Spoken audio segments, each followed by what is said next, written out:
Good morning, everybody. Welcome once again to BTL Bass Talk Live, where we're going to talk about bass fishing and anything else that we want to talk about. Matthew, I'm all dressed up, man. I know, a tie, a polo shirt. It looks like that is a shirt that only gets dry cleaned. Oh, absolutely. Yeah, that's not a throw in the washer shirt. Oh, heavens, no. No. Today is team picture day, and the new coach that he's in place. He's like, no, we're not doing polos. Business. We're dressing up. Look good, play good. That's what the coach used to always say at OU. Dude, I'm not coaching in a tie. There's no way. Never have I ever who's the coached coach in a tie. Are there any famous coaches who coach with a tie? Oh, yeah. I mean, back in the 70s, Woody Hayes. Now? Woody Hayes was famous for that tie with the short sleeve shirts. Wasn't he also famous all for the basketball coaches punching? are dabbed up in suits. But do they wear the tie? Don't they take the tie off? No, most of them wear ties. Some of them, but... Who is it, the imposing guy for, is it Villanova, Frank? The big, like the Italian dude. Yeah, and I'm totally... I don't know, he's known for his tie. They're all suit guys. Bobby Knight used to wear nothing but a sweater vest. Mm-hmm. Well, he had a shirt underneath it. And then the coach at West Virginia never wears a suit. Bob Huggins. Yeah. He's a vest guy too, isn't he? He's more of a pullover guy. He's always wearing the pullover. Anyway, so... That's a great start to a fishing show. College basketball coach. How many guys do a live bass fishing show that are doned out in a suit? Not very many. I don't know. It could be become our thing. Our YouTube views are up. I think my clothing attire has nothing to do with that. Anyway, good show today. We're going to have Boyd Duckett on live via Skype, and hopefully he's going to give us an update on some of the things that are going on with Major League Fishing and the new tour. Today is election day. I thought today, with it being election day, it'd be a great day to have Boyd on. There you go. So did you vote yet? No. Lines are massive. Are they? Yes. Are you even registered? I am registered. In Cleveland County? No, in wherever I live now. Oh, really? Yeah, I'm not even sure what county I live in. Is that Tulsa County? No, I don't know. I have no idea what county I live in. Huh. Every time I have to put my address down, I still have to pull out my driver's license because I got my driver's license changed. Yeah, that's pretty funny. And you need to find that out because what county you live in. What county I live in. All right, man. Even though it is November, wow, this year has just flown by. Still a lot going on. We had the Costa Championship that wrapped up, a shortened Costa Championship, correct? Yeah, it is unbelievable. The last month and a half, the things that have been shortened. Obviously, the U.S. Open for the first time in 36 years, one day canceled due to wind. Yeah. The World Bass Championships down in Mexico. Side note, we're going to have Fred Rambanis on Thursday to talk about that. I really want to kind of dive into that. Some cool stuff there, some big names that participate. I think there were 37 teams, a bunch of different countries. Anyway, that was canceled one day. Weighing in kilos. Yeah, or grams or something. Kilograms. And then you get penalties for every spot. So they had like the fewest penalties. Anyway, we'll talk about that. That was canceled. Yeah. The Costa Championship, one day of that was canceled. Yeah. 2 days.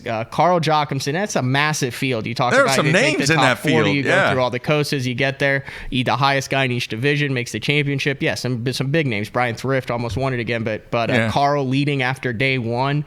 And I want to get into this real quick, Mark. All right. And FLW does I am not ripping on FLW at all. I want to make that clear before I say this. All right.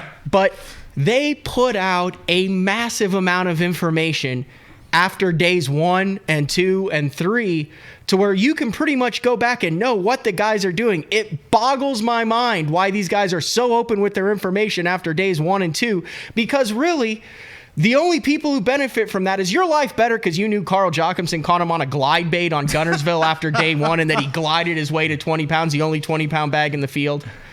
Did that enhance your life in any way, shape, or form after day 1? Probably not. You know whose life it did enhance? The 199 other guys who were trying to chase the guy. How did he catch 20 pounds out there? Well, heck, you could go read exactly about what he did after day 1. How many guys do you think had glide baits tied on day 2? Wait a minute. I'm going to back up a minute. is it possible that information was already available because of some live content? Did they have live content? There was no live content. I don't know. He might have live content. If there was live content, then so what? And they do a great job, and it was here's the other thing. Story. But do you seriously think if there's not live content out there that there might be some, let's just call it defensive fishing going on out there? To where they're lying about what they're not doing? Not lying. Or? No, they may have thrown it one time. Well, he said he caught him on it. You go back and read the day one. He could have caught him on it. He talked about how Brandon Polnick and all those guys got him into it, how he's been using it for years, how it finally came about, how many bites he got. What is wrong with that? Well, because there's a tournaments the next day. He's leading it. It's like for the Forest Wood Cup and a 50 grand and a boat. It's 100 grand plus the Forest Wood Cup. There is no secret information anymore, dude. I mean, it didn't there's work. Just not. I know, but still, I mean, there's a number of guys. I remember a tournament I fished 3-4 years ago, and I walked past some dude, and he was having a secret conversation going. It was in the BFL regional on Texoma. Okay. And it was I walked past a dumpster and I made the top 10 cut and I hadn't been able to catch him in the morning. And I'm walking past a dumpster to my boat and I hear two guys who had made the top 10 that were colluding with talking about it. And I heard one guy just say, man, I can't get bit on anything but a buzz bait before 10 o'clock. And I went, holy cow, I haven't even tied on a buzz bait. And I tied on a buzz bait and on the final day I caught 3 on it. Well, I don't know what to tell you. But I'm just saying, now how many guys you think went and tied on a glide bait and glided? Now, obviously, the glide bait bite wasn't on the second day. How much information do you think is going to be available with Major League Fishing when they get that thing kicked off? I don't know. They're covering everything. I don't know. Everything, every person. I don't know it's what not going to matter. Anglers are going to be able to see or not, though, the Elite Series. But anyway, I thought that was interesting that there was so much information. Glide bait bite didn't play on the second day. All right, Kyle Walters ended up winning. He had a massive bag punch. Hang on it. On the instant feedback, Alan in North Carolina says, Carl personally live streamed his entire day. Okay, there you go. So, but I'm just saying, it's a lot easier to know that than the guys who are going to go back and watch his entire live stream. And is that a whole live stream available that evening? 8 hours of live stream? I'm sure he could go back. If he did it on Facebook, it's there. I mean, why not? The times have changed. It's just, it is a change in the environment and the way that these guys are covered. I mean, it's great if the way. But see, now you're not looking at it from a fan and from a media perspective. You're looking at it from an angling perspective. Well, that's what you're looking at. I'm just surprised how open some of these guys are. That's because things have changed, Matt. No, I know. It's not the same. Okay, fair point. All right, and according to what, and we'll get more info hopefully from Boyd. This the amount of coverage that is going to be out there, not just on Major League Fishing, but really all 3 of the trails. Dude, nothing is going to be hidden. Nothing. All right. Now, are they going to put a rule in effect where once competition or once practice begins or whatever, that you cannot peruse and obtain any information online at any time? Didn't Bass implement that? Yeah, to where you can't even look at Instagram and stuff like that while the tournament's going on, which it is. Yeah. What it is. How are you supposed to update your stuff and not see what the news feed is? Yeah, so we'll see. All right, a couple of housekeeping items real quick. For those people that are watching live, the instant feedback, I went back to the old instant feedback. We have 1 more month of that. And then, boom, December, they're gone. They're going away. Pretty good feedback on the trial that we used, the other company. There were a few restrictions on it, but that was only because it was a trial version. Okay. So the full-blown version will have just about the same features as what we're currently using. So good news, we're going back to just a different instant feedback, but pretty much the same functionality. All right, the second thing is the 2 guys that won the tackle packs, I want to let them know those, I did receive their emails, and those will be shipped out this week. So look for that. Santa Claus is going to come a little early, and they were fired up, Matthew. I've never won anything, blah, blah, blah. So good for them. I'm happy for them, and we greatly appreciate all the people that are listening to us and watching us live and listening to us over on iTunes. Another Oklahoma dude making some news accepted his invitation to the Elite Series. Yeah, what is the scoop on this? I'll probably have to give him a call. Dale Hightower comes out that he has accepted his invitation to fish on the Elite Series. Hightower finished in 19th place in the Opens. In the Bassmaster Central Opens. I didn't even check the Easterns. I don't think he fished any of the Easterns. I just want to make sure. Dude, you need to move your mic up. You're like, not talking to your mic. It's really loud in my ears, though. Well, you should have told me that. Well, we didn't test it before we went live because we were trying to get Boyd Duckett's Skype dialed in. Hang on. Yeah, so 19th. So we know based on that Bass went down to Elite Series invitations at least to 19th. Yeah. I wonder what their field is right now. I heard, obviously not, hasn't been announced. It looks like somewhere between 70 and 75 anglers is what it's going to be. You don't think they'll get to 80? I think they'll get to 80. I don't think they'll get to 80. I think 70 this year. Here's the point. If they want to get to 80, I think they can get to 80. If they want the number to be less, because I think they can go back and ask some of those former guys, hey, you want to jump back in? And if guys want to jump back in, I think they could have that opportunity if that's the number that they want to get to. But they're running out of time, That's what I was saying. They're getting down to crunch time. Yeah. Two anglers who declined the invitations. Yeah. Obviously, James Niggemeyer ran a feature on him last Friday, and David Williams, two guys who struggled in their last year in the Elite Series, went over to FLW. Niggemeyer almost won the Cup, and Williams won a tour event. So totally understandable how those guys, feeling the momentum and the money that they made on FLW, would stay over there. James brought up an interesting point in his article. He said, I don't want to be the guy who says, been there, done that. He said, but I know what it's like on the Elite Series. And not in a bad way at all. He just has experienced that. He's fished in, I think, four Bassmaster Classics. So he said, I could totally understand why the guys who haven't experienced the Elite Series or fished in a Bassmaster Classic would want that opportunity. Yeah. Just kind of like he wanted that opportunity to go fish on the FLW Tour and experience the Cup. Yeah. So... All right, we are kicking off the week. We're going to take a break and come back with Boyd Duckett live via Skype here on Election Day. Everybody stay tuned. We'll be right back.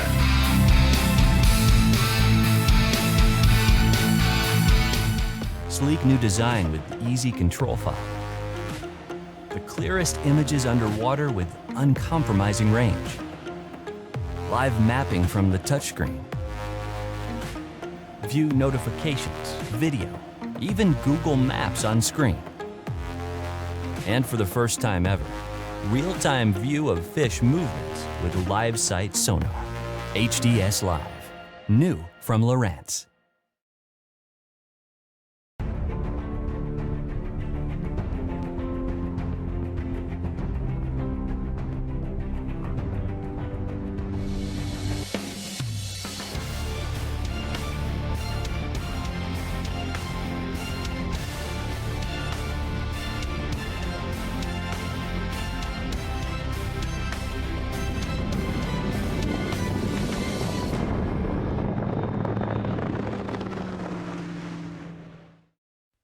Jacob Wheeler and Tommy Biffle have a lot in common. Flat bill. The perfect shape. You gotta love some white tackle. I know I have a spinning rod.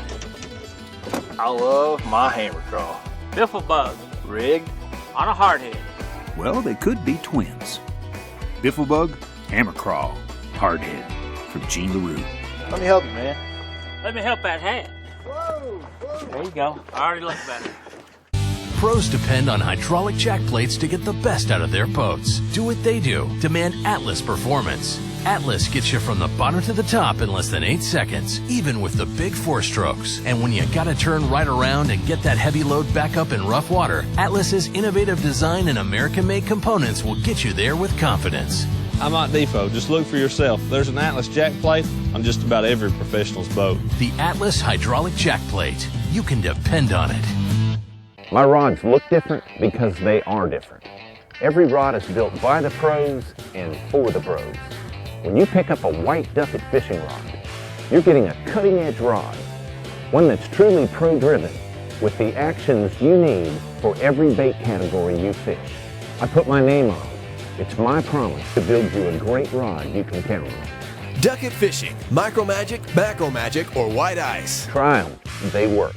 Man, I am so excited to be joining the AFCO Pro staff. They got some really cool, innovative products to help you have a more enjoyable, comfortable day while you're out there on the water. Really stylish, great functional clothing. You're gonna love it.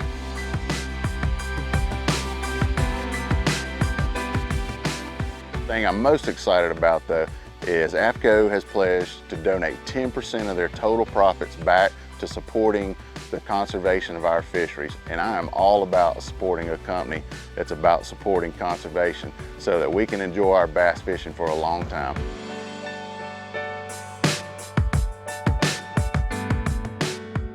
Check us out, AFCO.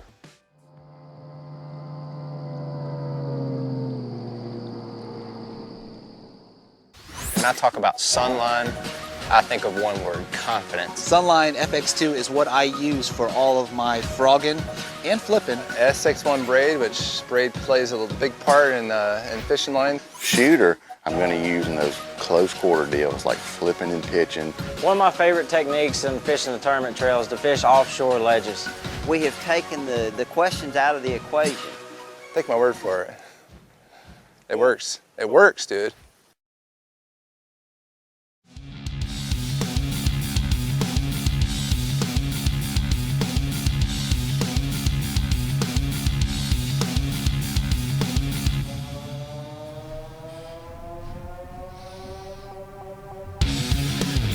All right, we are back on a Tuesday, kicking off the week.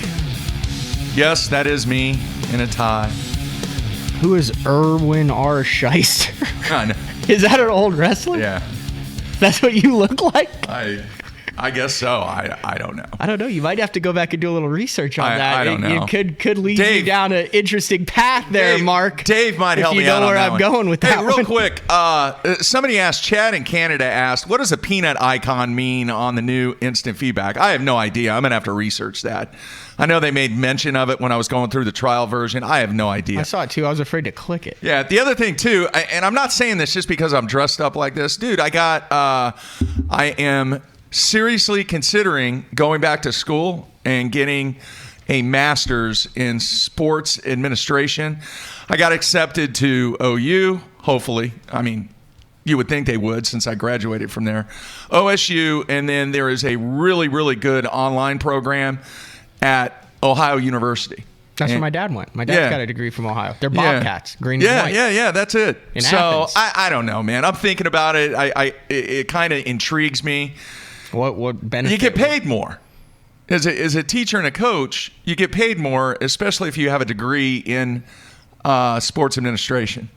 So it's a 2-year deal online. You do it at your pace and all that and everything. So even OU, even the program at OU and OSU, same thing. You do the majority of it online. So you wouldn't have to get the backpack and the sneakers. No, I'm not doing that. Good grief. So you have any years of eligibility left? I have 3 years of eligibility left. I burned one, so you could be a player coach for the ball team. No, that's not happening. All right, it is time to welcome our special guest and a very, very busy man, Matthew. Very busy. He's got a lot of things going on, and we are fortunate that he has taken time out to be a part of the show once again. So let's bring him in now. Boyd, are you there? I am here. How you guys today? I am doing fantastic, and I need to get the shot queued up. That's here. the wrong shot. There's the right shot. All right, there we have it. Boyd, you're looking good, and I'm sure you are a very, very, very busy man. We have a lot going on, but the first thing I noticed is I obviously didn't dress right for the show today. I didn't know it was tie day. No. Or I'd have brought mine. I know. I'm sorry. You didn't hear. Today is team picture day for the high school basketball team that I coach. And the new coach wants his entire staff to be dressed in suit and tie. So that's why. And I have to go straight from the show to the photo shoot. There's no school today because they let all the kids out so the teachers can go vote on election day. So there's no school today, but we're still having team pictures. Awesome. All right. And if you're in California, they let all the kids out so that the kids can go vote also. Yeah, good point. Is it smiles? Is it smiles or no smiles in your pictures? Both. We do both. You do one serious and then one smiling. Yeah, we do both. That's what I've done through history, so I don't know. Maybe he'll change it up. I'm just saying, if you look at all the pictures, if you look at what's on Bass Talk Live and everything, you are not a picture smiling. You like to go with the chin tilt up. No. With the somewhat squinty eye. No, I just looked at it. I'm just saying, look at all the photos that are out there of you, Mark. There's no teeth. Oh, I don't smile. I may give it a little grin, but that's about it. All right, Boyd, a ton of stuff going on, and I thought it'd be a great idea to have you back on. You're kind of a local here on BTL, but a lot of stuff happening with Major League Fishing, and probably the biggest thing recently was the announcement that you guys are going to a no entry fee format for all the guys. So what can you elaborate on that? Why was that decision made? And just kind of fill everybody in on why that was the direction that you guys wanted to go. Yeah, man, what big news, for the tournament industry to have a tournament, have the highest level of bass fishing finally not have entry fees. I mean, it's a tremendous accomplishment, and that was driven by the anglers. When we originally released what our field was, payout, etc., that included a $48,000 entry fee. Of course, what is so unique about Major League Fishing, we're a pro-driven league. I mean, we're angler-driven, and so it's very unique. We're angler-owned. Half angler-owned. This company is. So the anglers got together, all 80 guys, and decided that to finally take it to that highest professional level. We didn't want to pay entry fees anymore, and over time, we want to see our payouts grow and be able to make a living without fishing against each other for our own money. So I think it's a giant breakthrough for professional bass fishing for us to have this opportunity to fish no entry fees. Still a phenomenal payout. The payout will be released soon. The only reason for the holdup there is, like almost everything else that we do, that is also angler driven, and so the anglers are trying to pass around some various payouts, decide how they want to pay the money that's available, even without any entry fees, because the league contribution was already so strong at Major League Fishing. It pays about what the Elite Series paid last year. So that's roughly what's in it. And with that field of 80, man, what a great opportunity. I know most of the guys are excited. I mean, look at it this way. Everybody got a $50,000 bonus starting January 1st. I mean, if you can't have a big smile on your face after that, but neat opportunity for bass fishing. All right. That is a pretty significant amount of revenue. And obviously with any business or any organization, you want to do your best to try and replace that revenue. But as of today, that revenue is really going to be reduced from the payout. Is that the way it's going to be? Or obviously there must be some type of plan in place to try and replace or try and generate additional revenue to replace the revenue from the entry fees. What are your comments on that, Boyd? Yeah, well, we got together. We know that we had our entry fees put in there, just as a comparison from last year. And a bunch of the guys, we all track this anyway, but I know when we fished the Elite Series this year in 18, Bass paid 156% of entry fees. So, it's just simply you take the entry fees and then you add what the league contribution is. And that's always been a pretty good payout. FLW's actually just a little bit less than that. But those are pretty normal percentages. So that means for every dollar we put in, the league put in 56 cents. At Major League Fishing, when we created this payout, the league put so much up that it was about 258% of entry fees. So basically, we just all got together and said, hey, if we take our 48,000 times 80, if we just take it out, it doesn't affect the league in any way. We just don't want to fish for each other's money. Well, it's still left about $6 million in payout between 80 guys, which lets our payout be pretty close to what we fished for in the Elite Series this year.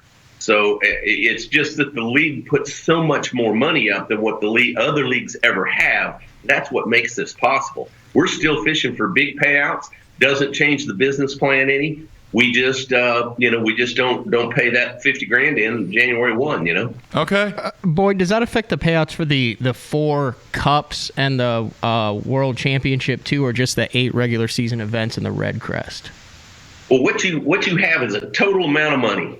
Okay, you have in the beginning we had entry fees, right, and then we had then we had about $6 million put up by the league. We had about $4 million in entry fees. That's about what we started with. As anglers, we got together and we'll move that around wherever we see fit, wherever we think is best and that satisfies the largest group of anglers. That's kind of what's going on right now. A lot of one of the things that I'm so proud of and what's special about Major League Fishing is the involvement with the anglers. We have a lot of really smart guys that are professional fishermen. I guess the world knows that, but they probably don't know it as well as I do. So the guys all go back and they start doing math and running through all these considerations. So whatever the consensus of the 80 guys are on how we pay all that money out, you just have this total pot. You pay it any way you want, So they're working through that right now. And once that's agreed upon by the 80 anglers, how we pay it, how much in cups, how much in the Cup Championship, how much in the tour events, then you'll see that. But it's cool, man. It's fun to work through these things. All right. One quick question related to what you're talking about on the instant feedback. Brian from Lake Norman wants to know, do you still plan on paying at least $500,000 for the championship? That'll depend on what the anglers decide. But I would say with the taking $4 million out of $10 million, that would be real top heavy. Okay. After you take the entry fees out. So I would guess the anglers aren't going to want to do that. I don't really have a position on that. Whatever the group wants is what we're going to do. So, but I think what I'm hearing is, no, that's probably going to be diluted down so that the guys, can get paid deeper in the field. Okay. But it'll be, the answer is, whatever the anglers wants, how it's going to be. Okay. I mean, you're talking to a man here who lost his classic check. And Bass had to call him and say, "Hey, you going to cash that classic check, boy?" And he had to locate it. Jeez. Yeah. Let me ask you this. Obviously, one of the highlights of the Bass Pro Tour is the angler-driven. You can kind of make the decisions. We saw that very early on. Once that 80 angler field was established, that major decision for no entry fees. I talked to a couple of the guys who are on the tour, and they just said, "Yeah, I mean, there was an actual vote for it. I don't know how anything else went down, but they said they actually voted." How many other things, and you don't even have to say what they are, but how many other things have been brought to a vote already or already discussed amongst those anglers? I mean, obviously, is this the only thing, or are there a number of guys who said, "Hey, I want to bring this aspect to a vote"? No, we have Gary and I established a system, long before you heard about the tour, on how this was going to work with the anglers. And basically, what we have 8 voted upon league representatives. So each of those 8 guys represent 10. That's the whole field of 80. So we will meet with, via phone conference or in person, this group of 8 representatives. Those representatives then go back and they confer with their 10 constituents, or 9 more actually, 10 total. So that's our process, and that's an ebb and tide, and that's a constant flowing information chain. And so, yeah, you've only seen a vote on entry fees. Trust me, there's lots of stuff going on. Lots of questions right now. The guys are trying to get a lot of things that they've struggled with over time. One of the early items that happened within the existing anglers before we added all of them was just dates. That was another big deal that the anglers created when we made our schedule for this upcoming year. Those dates have been published at the Major League Fishing website, but that was another issue that was angler driven. Hey, can we not fish on Easter and Mother's Day and Father's Day and Halloween and every other deal? So we built that schedule, and that was another big deal for the anglers, an angler driven schedule. So that schedule you see, that was agreed upon. And in fact, I sent it to Kevin, which really means it goes to Sherry Van Dam. And so I call it the Sherry Van Dam test, because if it works for Sherry, we're doing a pretty decent job. So I got my thumbs up approval from Sherry. So we're proud of that, of the dates for 19. All right, let's talk about the schedule. One thing that obviously is impacting the fans, impacting the sponsors, impacting obviously the anglers. How close are you to establishing dates and locations, Boyd? We're working hard to do that. We have, all the dates are done. The date schedule, I believe, is already out. I think that was released a month or so ago. And we're finishing up locations, having such a compressed time to put, we've got 14 events we have to put on in 19. This decision got made quickly. This tour was very compressed time frame that we have to make all this happen. So we're trying to complete our transactions with the cities. Michael Malone, who does a great job for us doing that. He's working like 70 or 80 hours a week, man, trying to make it happen. So it'll just unfold as we go through the winter, and he's able to complete those business deals with our different host cities, and we'll release those one at a time. But all the dates are firm. Everybody knows, which dates we'll be fishing, and we're just gonna let you know as we get them finished. All right. A number of things on the instant feedback from people, and they're wanting to know if you could take the time right now to at least explain the format, the way that the 8 events plus the championship into the cup events, because there seems to be, at least from a fan perspective, a little bit of confusion on that, Boyd. So could you take a few minutes and just explain how these guys are going to achieve greatness and get to these championships? Absolutely. So look at it this way, because it's real easy. What Major League Fishing had this year, before we made our expansion into the Bass Pro Tour, we had 4 events, 4 cup events, and a cup championship. That will remain the same. Same deal. We'll fish out of league boats. We'll fish the format that Major League Fishing to be all the way through. So 4 cups, cup championship, all of that remains the same except qualifying for it. So that's over here. Over here on this side, we have this brand new Bass Pro Tour. It has 8 events and a tour championship. You will qualify. Those 80 guys are trying to make the top 30 in the AOY points to make that tour championship. So that's kind of clear the way that works. Now, how we feed these cup events, there's 4 cup events. So every 2 events, the top 30 guys in points qualify for the first cup event. 2 more tournaments on a separate, just 2 tournaments, not the AOY system. Okay. Just 2 tournaments. So tournament 1 and 2, the current top 30 guys in points go into the first cup event.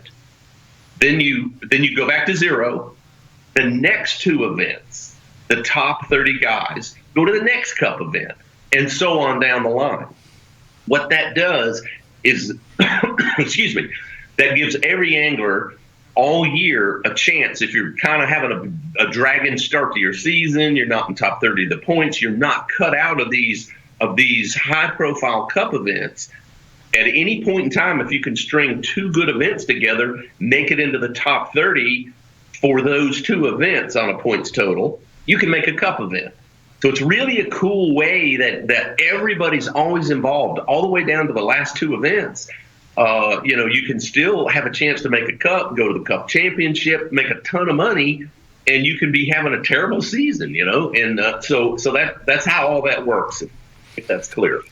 All right, let me ask you this then. So you're going to have the MLF Bass Pro Tour. There's going to be 8 winners there. Then you're going to have the top 30. They're going to be the tour champion. So you'll have 1 winner there. Then you'll have 4 winners from each cup. And then you'll have 1 world championship winner. Rank these in terms of wins for me, Boyd. What do you want to win here? From the least to the most prestigious. There's going to be a lot of champs. There's going to be 8, 9, 10, 11, 12. There's going to be 14 champs. What do I want to win if you're fishing this one of the 80? Well, I think the way I see that unfolding, what it is that's hard for people to consume is we have so much going on. We have multiple big championships. Everybody is psychologically used to the way it used to be, where you just had a tour and a championship. We have two really big deals going on simultaneously, two big, high-pay, high-profile, giant media events.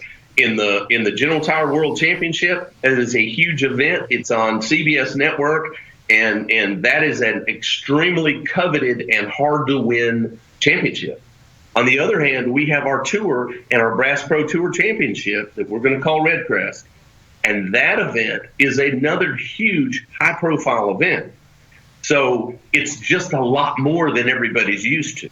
So we have two gigantic events there. We also will be tracking an Angler of the Year champion on the tour side, another big title.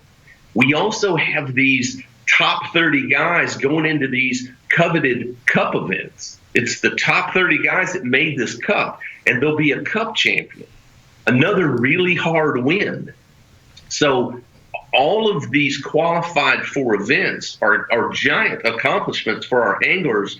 So unlike it used to be when it was smaller, the tours we fished before just didn't have this much. We have a lot of opportunities for anglers to win, hard to win positions, coveted positions. But if you had to win one, which one do you want? Which trophy do you want to put in the office? I'm assuming there's going to be trophies. Yeah, it's a correct assumption. My current, I guess I would rank for myself, and it's personal because I have already fished the cups. I'd like to win that General Tire World Championship and win that cup championship. That's going to be really hard to get to, and I've already competed in them, and so that's just kind of my prize. Now, once this tour starts rolling and we have the Bass Pro Tour Championship, our Red Crest event, that's going to be a gigantic event, arguably larger and more popular than anything that's ever been. And I'm sure I'm going to want to win that one too. So either one I'd be extremely proud of. But right now, the World Championship, that Cup Championship is something that has eluded me, and I'd love to win one. That's personal. One more point, and then I'll get back to you, Mark. So there's a very likely chance that the tour champion, the angler who wins the Red Crest, doesn't even fish in the World Championship because there's only 16 in the World Championship. There's 30 there. I mean, he would obviously, I would assume if he wins that, probably fish in all 4 of the cups. But if he doesn't finish in the top 3 of any of those cups, does that winner automatically get into the World Championship then? Is that way I understand that? That is correct. Okay, so the Red Crest will take place before the General Tire World Championship. Yep. So he's guaranteed to come in as well as the defending champion from the General Tire World Championship. That defending champion also comes. Okay. It makes sense to me now. All right. The instant feedback is blowing up. I'm going to try and get to as many of these as we can with the time that we have. Andy in Indiana wants to know, why was it called Red Crest? That's a name that was actually created by Don Rux and Randy White in kicking around the opportunity, and I think that with our Major League Fishing colors are red, and I think they tied that to crest. This is the story I heard, and crest being the highest peak of something, and so and it's just an awesome name. Red Crest. I think it's cool. Yeah, sounds like the 4th edition of a Jason Bourne movie. Jason Bourne, Red Crest. No, the Red Crest. Yeah, that's pretty cool. That's pretty cool. All right. David in Wisconsin wants to know, when are you guys going to announce truly what your online coverage is going to consist of? Before the first of the year, you'll see details on that. I can tell you that what we're currently building and what you're going to see in January is a phenomenal live set and some technology, for streaming and things that is more enhanced than what you've seen in the past. And so we're really investing big to have an awesome live stream product, and we're going to stream every day of all of the tour events and the tour championship. And so tons of live streaming coming, and a lot of fun stuff set around that. The details of that, once we have settled on all these details, basically we have all these great ideas, and then somebody a lot smarter than me has to go back and say, no, I know that you really can't have that dream, but you can have this dream. So once they bust the a la carte menu down and tell me what's possible and not possible, then we'll know exactly what we're offering. But I can tell you it's at a different level than anything you've seen, and we're real excited about it. It's going to be a big deal, our live stream. So can you mention how many anglers are going to be featured, or what is the maximum number you would feel that will be featured to where fans can watch those anglers? I mean, 20 anglers, 10, 50? Any idea on that? We're going to stream 10. I think that, that's I'm trying to remember what I think Bass streamed 4 this past year from memory. I was on that time a couple of times, so I think they streamed 4. So we're going to stream 10 simultaneously, so that's many times more than what has done before. And I think with those 10, we'll be able to cover. We'll be able to pick those guys that are trying to make the cut, because you got 40 guys and the top 20 go. So 15th to 25th is going to be a big area. And then of course we'll want to cover our leaders also to see how well they're killing them and what they're doing to catch so many. So, but right now we've got budgeted for 10, and of course it's Major League Fishing. This is a group of creative people, and if it doesn't work, we're going to fix it. That's all we've done for 6 years, so we think we have it figured out, and 10 cameras should work really well. If it requires more, we'll do it.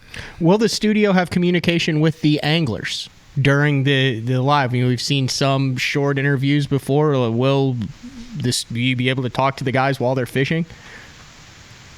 You mean as far as the live stream? Right. Yeah, the communication process or how we're going to manage that with the anglers is we're still in conversation about how to do that correctly. We do intend to communicate with the anglers, but I can't give you specifics on that yet. We have some technology opportunities that we're exploring. So when that gets more refined, we'll certainly let you know. There's a gentleman in Louisiana. This is a good question. I never thought about this.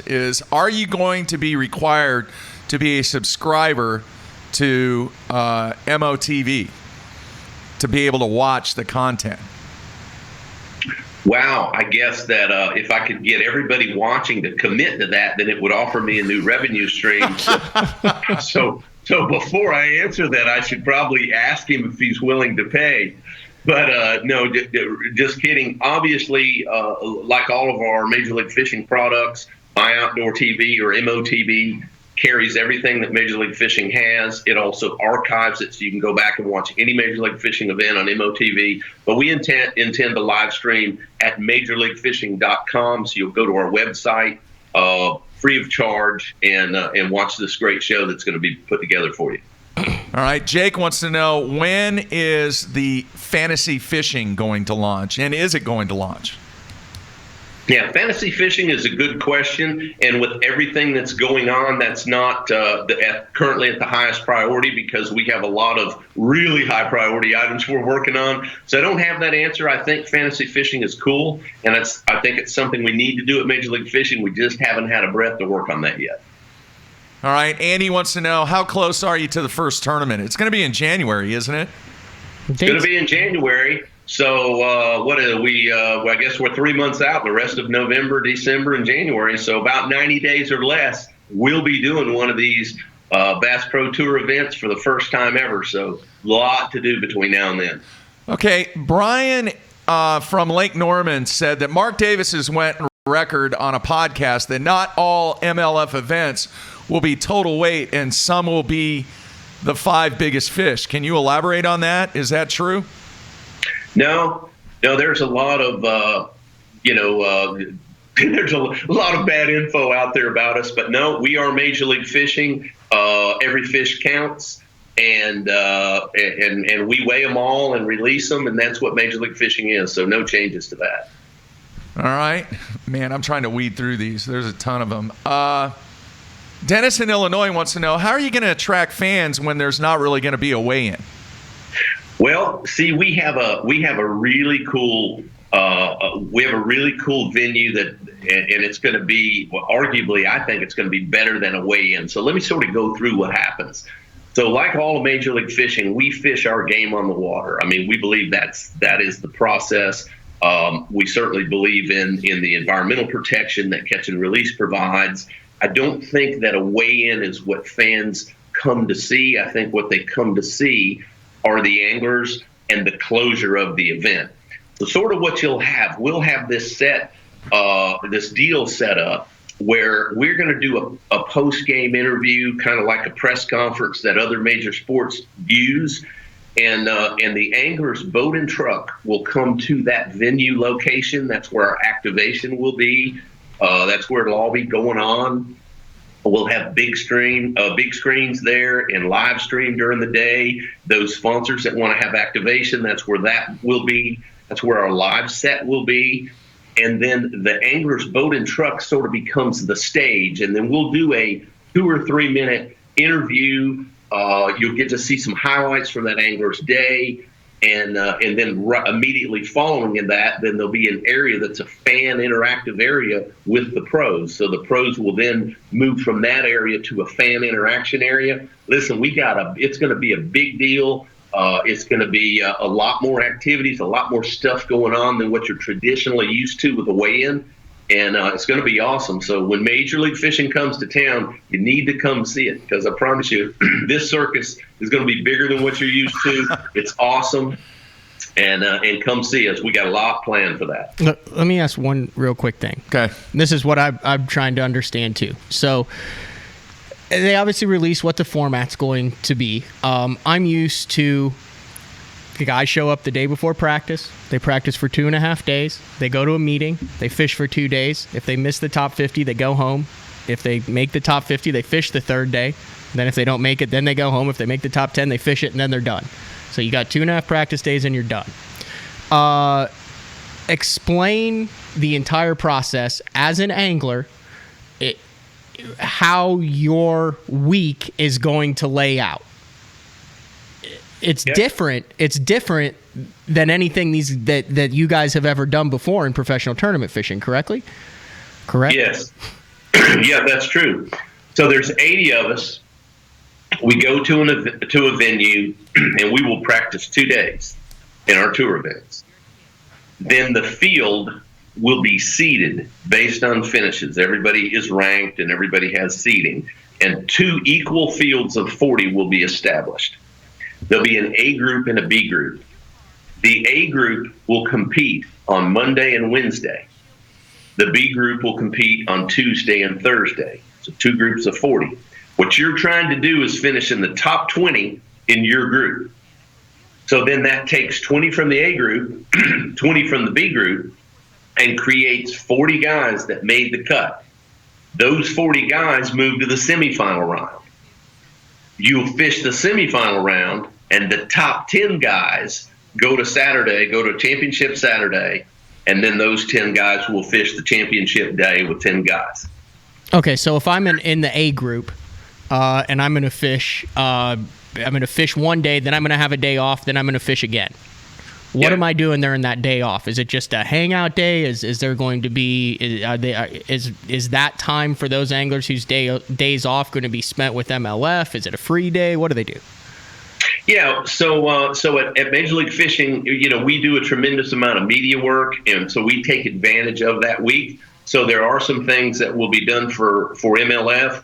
Not going to take the whole day. Anglers will need to get their tackle preparation done and so forth. So, as this develops, it'll make more sense once we get in and start seeing how much time those anglers need. But we do a lot of we take the opportunity to do things for the anglers from a media perspective. We'll do, clips, how-tos, tips, things for the website, things that it's really hard to get back to the anglers, and it's hard for the angler to get that opportunity.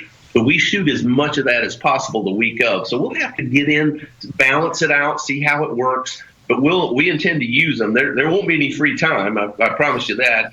There'll be enough time to get done what you need to do, but we work hard at Major League Fishing events. The anglers are used to that. And during those off days, there's lots of work. All right, Boyd, how close are the rules for these events from being completed? Or are they already done, finished?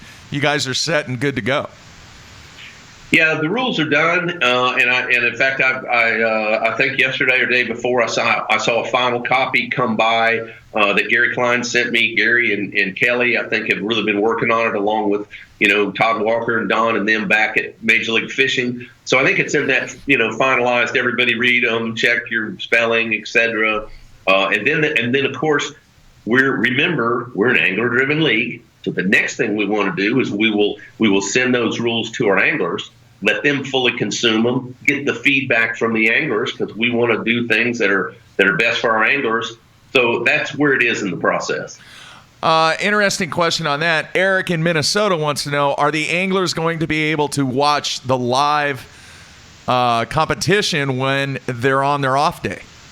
No, they can't.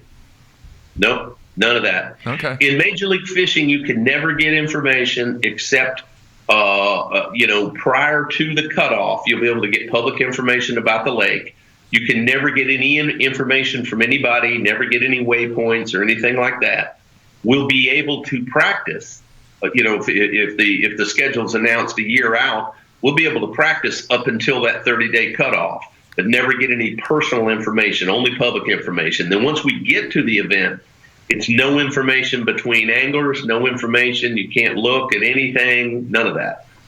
So we try to keep it as fair and even a playing field as possible. That is an angler-driven perspective that's always been Major League Fishing. The guys love it. They don't want anybody to get an advantage. So we're pretty tough on those rules. So that'll continue to be what you're used to. Okay, did you say you can't get information from other anglers that are competing? That's correct. Okay. I wanted to clarify that. I also heard a rumor that once the anglers show up at the initial meeting, they're going to take all their cell phones, all their iPads, everything, just put it in a lockbox until the end of the tournament. So they can't. They'll take their computers. It'll basically, that's a joke.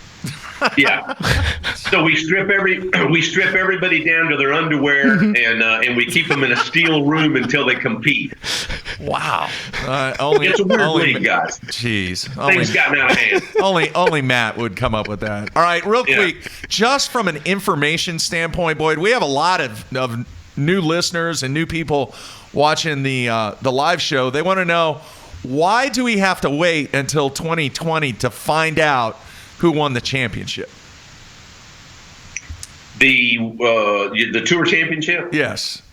Well, you don't. No, the cup. Because the cup you'll watch it live stream. The general tire. Oh, I'm sorry. Sure. Yes.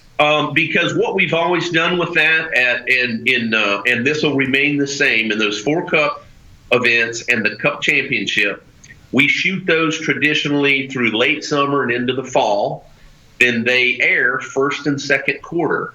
But it's a television product, and to make it fun for everybody and us to have a great audience, and it's worked really well for us, we shoot that in the dark. We keep that information silent, and that means when the television show comes out, kind of like The Bachelor. They shoot The Bachelor a year in advance, but you don't know anything.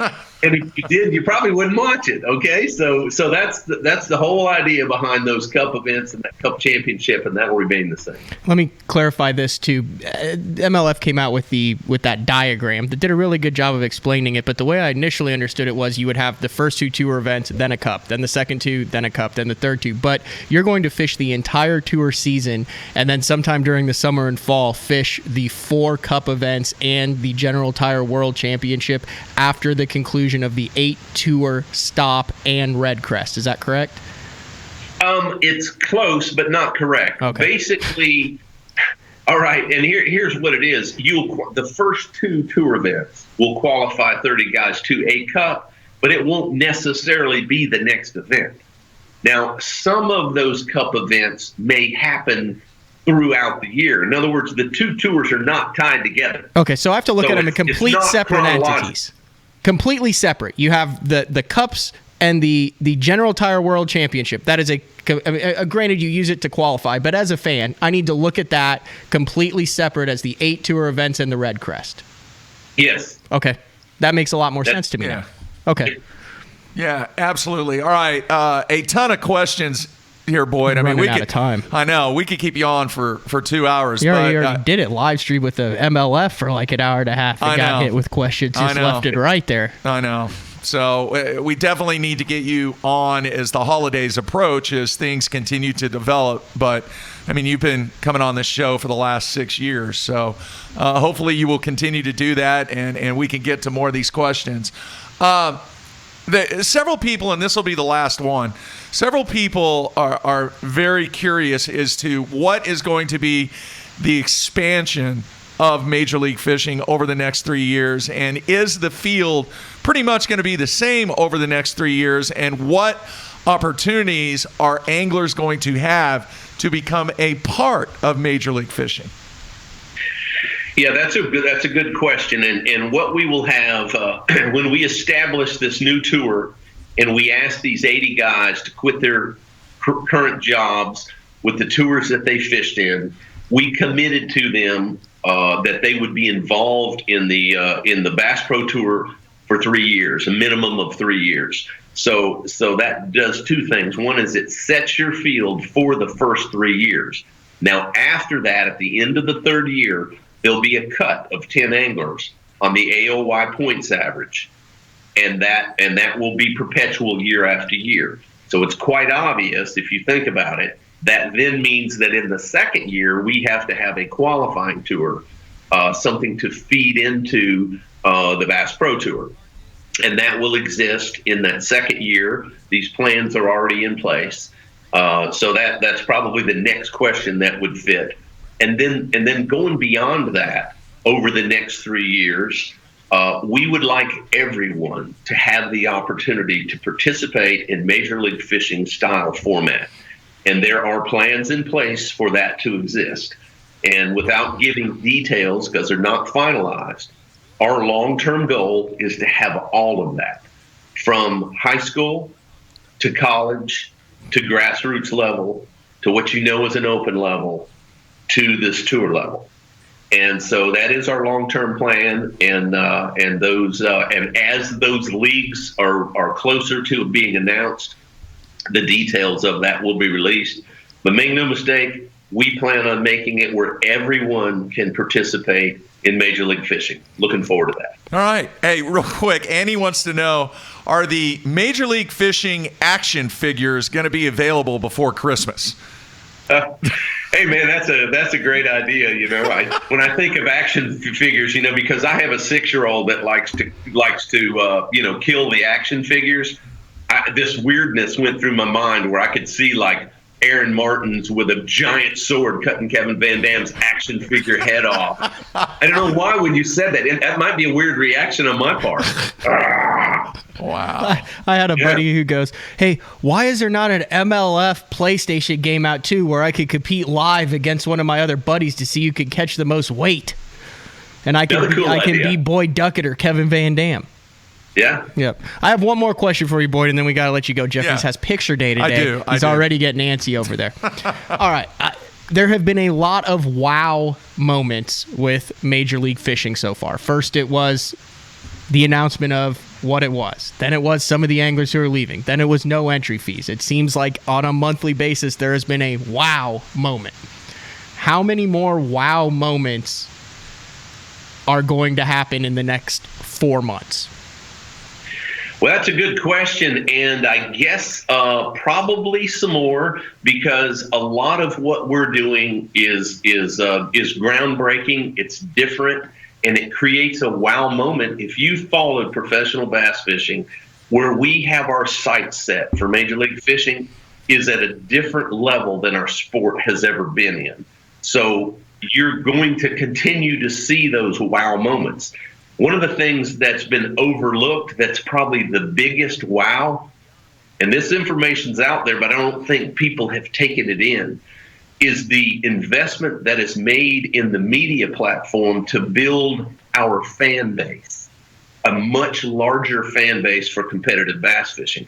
We'll be shooting, guys, are you ready for this? We'll be shooting more than 850 hours of television programming in 19. 850 programs on 5 networks, not just our core channels of Outdoor Channel and Sportsman, but CBS Network, CBS Sports, Discovery Channel. There's some other networks we're talking to. So, that's probably a bigger wow than anything that's happened, is the investment that's made in growing a fan base, a much larger and new fan base for competitive bass fishing. And as that starts happening and you see Major League Fishing on 12 months out of the year, that's the bigger game changer than anything we've talked about. You average that out, if everyone got equal coverage, that's 10.6 hours of TV programming per angler. It's a lot. That's like career time from the previous leagues. Oh, yeah. That would be career time. Oh, yeah. Yeah. No comparison. And that doesn't include the live stream. No comparison. Yeah, exactly. So, great job, Boyd. And as always, man, we really appreciate your input over the years on this show. And I'd like to have you on before Christmas again. Are you cool with that? Yeah, absolutely. But man, there's probably we'll have another whole conversation of new stuff by then. I'm sure we will. All right, man. Have a good Thanksgiving. If I don't talk to you before then, and great job so far. Really, really, really intrigued to see what the very first one's going to be like. I know a lot of the fans and a lot of the people in the industry are anxiously awaiting what is going to take place in January. Well, I am too. So you guys all keep your fingers crossed that we don't screw it up too bad. I don't think that's going to happen. I really don't. All right, Boyd, we will talk to you soon, and we'll have you on here in about 4 weeks. Awesome. See you guys. All right, take care. There you have it, folks. The one and only Boyd Duckett live via Skype. And interesting stuff, Matthew. Mm-hmm. I feel like you have to cover a lot of this stuff 3, 4, 5 times to actually get it ingrained kind of in you, just because everything has been so normal, quote unquote. Yeah. The process, the field, what you're qualifying for. And I have had a difficult time altering my thought process of how to kind of process all of it. Have you? Yeah. No doubt. I mean, so I'm sure 2, 3, 4 years ago. We got into the discussion before the show where, no, you're wrong. No, you're wrong. Who was wrong? I was wrong. Oh, my gosh. It's a BTL first. But you understand why I thought, based 100%. Based upon the information that was out there, was that way. And I was kind of wrong because he didn't make it sound like the entire season would be. Yeah. You got to separate them. Yeah. That's what it comes down to. And that's the hardest thing is even though you're qualifying for it, you can't look at the 4 Cup events and the General Tire World Championship in the same stratosphere that you look at the Tour Championship now, and Red Crest. One thing I did take from that when he was explaining the format is you could really have a couple of bad events and still make a ton of money. Oh, you could finish 80th in the first 6 events. But if you finish well in the 7th and 8th Tour event, you make the Cup, you win the Cup, or finish in the top 3, you make the World Championship. You could have 6 80th place finishes, 2 30th place finishes, make it, finish 3rd, not even win or get 2nd in the Cup, make the World Championship, make a ton of money, and be on TV for a ton. Yeah. So your year, I mean, you can look on the Elite Series, and the Tour, you can see the guys' faces. Halfway through the year, they're going, I am so screwed. Well, that is the good thing here. You could suck for 3/4 of the year and still make over, I mean, who knows what the payouts will be, but $300,000-$400,000 and get 10-15 hours of TV time. That's one of the other things that we really got out of this interview is the payout information is going to be made public. I mean, that's what he said. Mm-hmm. They're going to come out with it, and we're going to see. It will be interesting to see where the reductions take place and how the payout is. The other thing, and I didn't ask him this, is I wonder, are they going to announce what the payout's going to be for the Cups? Because in previous years, they've never done that. So when we have him on here in a month, we'll see if he can answer that. Maybe the payouts will be out by then. Who knows? Let's see your smile. Let's see your picture day smile. Just No. show it to me. Just show it to me. Just a little bit. No. See, that's the squinty eye with the chin up. See, the chin went up. You didn't even know you did it. Let's just see a regular smile. No, just I look can't. normal. No, I can't. Just give me a dude. practice. Just give me a practice. No, with the teeth. You look like you're a 10-year-old who just stole candy. No, dude. Just give me a little smile. Just show it. Look, you smile when you. Why you got to be weird about it? I'm trying to help you out here. This is a photo that's going to be in the history books of that high school forever. Yeah. Yep. All right. Thursday, same time. More info on what we have in the plans for 2019. I'm going to talk a little bit about that. Okay, and then Fred on the show. Urbanus on Thursday also. He's got a gold medal. We're going to try to Skype him in. He can show the gold medal. I want to learn more about this, just like I was slightly confused over MLF. Yeah. I'm a little confused about how these gold medals and world championships and penalties and kilograms and all this stuff works. But right. And by the way, there's no way in hell fishing is ever going to make it to the Olympics. No way. Have you looked at the list of Olympic sports? Never going to make it, dude. Have you looked at that? They have yes, a deal to see how far you can throw a stick. If they've got that, fishing's got a chance. It's not going to happen. All right. I want to thank Boyd Duckett once again. Thank you, everybody. A tremendous amount of people watching today to hopefully give you a little bit more insight on what's going down with Major League Fishing. So back on Thursday, everybody. Stay tuned.